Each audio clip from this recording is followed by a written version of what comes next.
பூ வச்சுக்கிறதுனால நமக்கு என்ன நலன் அப்படின்னா பார்க்கறதுக்கு அழகாக இருக்கும் அவ்வளோதானே அப்படின்னு நம்ம நினைக்கிறோம். கிடையாது.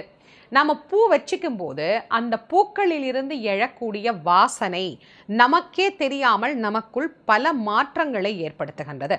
அப்படி என்னவெல்லாம் மாற்றத்தை நமக்கு தருது அப்படின்னா, முதல்ல கோபத்தை குறைத்து மன அமைதியை நமக்கு ஏற்படுத்துது. அதற்கு பிறகு நம்முடைய மூளையில் இருக்கக்கூடிய நாளமுள்ள நாளம் இல்லா சுரப்பிகள் அப்படின்னு சொல்கிறோம் இல்லையா, அதை எல்லாம் மிக சரியாக சுரப்பதற்கு உண்டான வேலைகளை அது தூண்டிவிடுகிறது. ஹாப்பி ஹார்மோன் அப்படின்னு சொல்லப்படக்கூடிய செரட்டோனின் போன்ற சுரப்பிகள் மிக நன்றாக இயங்குவதற்கு இந்த வாசனை, அந்த மகரந்த வாசனை அப்படின்னு ஒன்று நம்ம சொல்கிறோம் இல்லையா, அது மிக மிக மிக உதவி செய்கின்றது.